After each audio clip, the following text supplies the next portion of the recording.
Hey everyone, it's Lauren here, and I thought we would make my own mixed media background so that I could use it to make some embellishments on my page, or make a feature, I guess, in a different way. So I'm just squirting some of this colour onto the cardstock. I don't really want any of the green at the moment, and I was going to clean my spatula in between the colours, but I don't mind most of it, although with the green and the blue mixed a bit too much, it was not okay. So I do use my baby wipe to clean my spatula and move on, and after I've mixed all the colour, I do come back and use the baby wipe to take away some of that muckiness. So just here, wasn't liking that, and then up here. So come in with some yellow over the top here. Just going to add some of that brightness. The yellow, well, of course I haven't gessoed my page. If you know me, I don't do that. So the yellow sunk in a bit and wasn't really good at spreading out, actually, which is a bit interesting. So I'm going to add some blue ink splatters, I guess you could call them. Just watering down the paint, which was very easy. It's very smooth, this paint. Of course, it's the Dylusions paint. Pretty good quality. So just going to add some of the blue splatters everywhere. Just using a normal paintbrush so that I can get some decent sized splatters, not little tiny ones, which sometimes I want, but today I did not. So I'm just going to go in and add layers to this background, and then the idea is that I'm going to use my punches to cut out 3 different size circles and somehow work out how I'm going to make a layout from that. So that was my thought process. Well, my thought process was to use punches. I was thinking circles, but I wasn't sure, and in the end I do use circles. So I'm just going to use the paint dauber tool and paint. So you just need to squash off some of the paint so you don't have heaps when you're putting it through a stencil. And this is one of those Katie mixed media stencils. We used to get them one every month in the Kitaholic kits, if you're an old school Kitaholic kit subscriber. Otherwise, I'm sure you can just go and purchase them. So just wiping it down because I'm going to continue to use it, and that was getting a bit too mucky. I'm going to now use some yellow. No, use some more pink, but then I do come in with some yellow to have a bit of difference in this stencil. So it just makes the background look like it's got more going on and more depth. And when I'm thinking about the fact that I'm going to be cutting it down with the punches into smaller shapes, the more detail there is in, that kind of space, if you're thinking like a 1 inch or a 2 inch circle, the better. I know together the layout, just the background, isn't like ideal. It's not one that's like, okay, let's put some photos and embellishments on it and go for it. We possibly could make it work, but that's definitely not what my plan was. My plan is to think about what it would look like in a small little space when it's cut with a punch.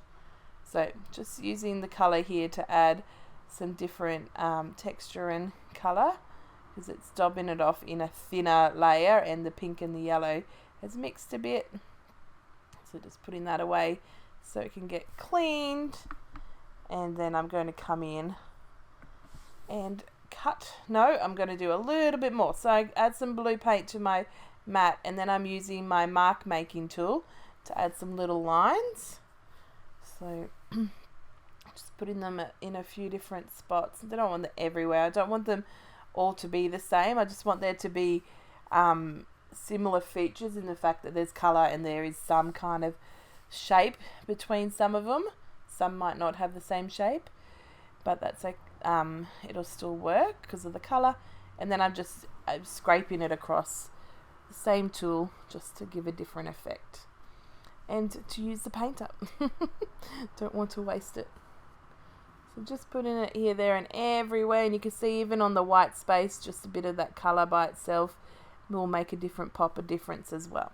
So I'm going to cut it in half so that I can use my punches easier, because otherwise you're going to go around the edges and then are going to have to cut it anyway, so it's best to be able to do a few more cuts before we have to cut it again. So I've just got the 3 sizes. I'm just cutting them out in random spots. So you can see already how each one is different and how the texture looks, and the stencil and the different colours and the white part of the background helps to make each one individual, but also that they go together well. So just going to go through, cut them. You could also do this to make little DIY embellishments. You could make a background and then use your shapes to cut them out and then layer some goodness on. Might be fun. I've done that a few times. I haven't done it for a little while, so it might be something that I should do again. So I'm just going to cut this down so that I can get into that middle piece. Don't want to waste all that beautiful goodness going on. Whoop. And just trying to be careful. I didn't cut to make sure, I didn't count, okay, this many big, this many small or anything. I'm just randomly working it out, and there is a little bit left, so that if when I made my layout I wanted a different another size of one of them, I could still cut it out. So I'm just going to move them to the side, and now I'm going to have fun with the layering. I pull out these 2 photos, one each of my sons reading books to the family daycare children. They just wanted to do it, so they did, and I snapped a shot because I was sitting down with the children listening to the books, and the children were quite enthusiastic and loved it, kept saying more books. So the boys were there for quite a while. They had to take turns, so that because they both wanted to do it. Very sweet of them. So I'm going to layer my photos here, and then I'm going to get sticking with the wet glue. So thinking about, I don't want to place them all and then go back in and glue them, because they're not going to look the same way and it's going to take forever.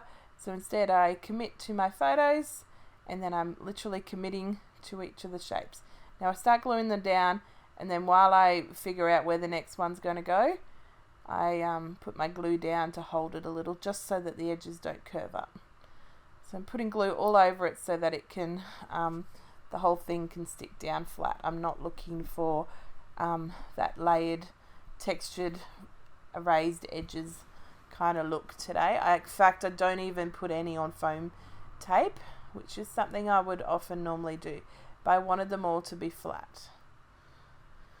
So you can see I was thinking about mostly doing just the straight vertical kind of section in the middle, thinking, okay, where the photos are, I'd mostly do it to the left, and then have a white strip on that side and a bigger wider strip on the other side.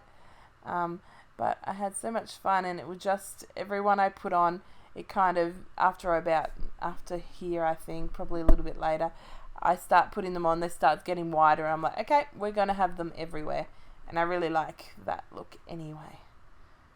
So you could always, when you made your mixed media background, put some texture paste on it or anything like that. You can, any mixed media technique really that you liked, even if it was just paint. I've done it before with just plain coloured paint. Like just one colour paint on the paper, and then I cut my shapes out. So it just really depends on what kind of colour scheme you want to look at, what kind of time frame you want to look at making, and if you're wanting some depth and difference to each of the pieces, whether you want to do heaps of different styles and techniques of mixed media or not. So I've sped this up a lot, obviously, because I'm just gluing the little pieces down, but I wanted you to see how it all came together, and it could be different for everyone. You might start at the bottom and then work your way up, or from the top to the side or whatever. But you can see here, because I was kind of thinking to keep it more concise, I am doing that, and then you can see that I'm becoming more spread out. Then I'm like, okay, the whole page. And this one up the top here, I've got overhanging the edge, and one down the bottom, and another one up, so that one's up the side, and there's a top, and then I do it on the right side, so that there's hanging over each of the edges for that little bit of consistency in the look. So not many left now, just working out where I want to put them. And so some of the circles overlap each other and some are independent of each other. It's another thing that you can think about when you're finding where to glue them. And you can see now that the page is filling up. So a bit of overhang of the glue. So just gluing that and then going to cut off those little extra pieces. Just going to wait for that one at the side to dry a little bit longer and then snippy snip. Put my glue away, clean up my fingers, and here, I do not make you watch this, it would be forever. But I go around and I do either a double line border, a single line border, or a dotted line border on each of the circles. And there's no rhyme or reason, it's just what I thought needed to happen, and sort of some are next to each other and some are, you know, a difference next to each other. It just, I don't know, it's just what I kind of felt like probably. So I'm going to go around, oh my goodness, sorry for yawning, go around and do that, and then I'm going to go around and write my journaling all around the border rather than a doodly line border. And I could have left a spot for journaling, some lines of journaling could have worked, but that's not what I did. So I try and audition some embellishments, and then I'm thinking it doesn't need any, but then I do come in with some of these lovely words. So I put a few of them around the photo. So put some up the side here, up the top, in between the two photos, well not in between, but the join of the two photos, down the bottom and to the other side as well, just so that I can, one, it just added a bit of difference to the photo cluster, draws your eye to it, and without, you know, because of the colours work really well, obviously, because it's the same kind of thing going on, but also I didn't want to add too much more in terms of icons and clashing, competing things, when if you're thinking about butterflies and love hearts and things, might not have been the right cup of tea. So I'll just add my last word up here.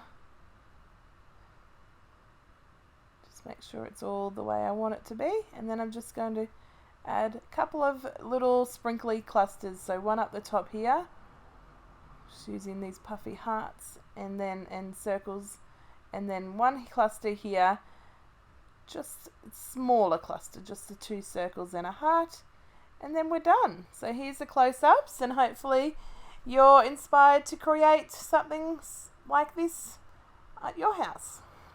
Anyway, have a good day, guys. Bye.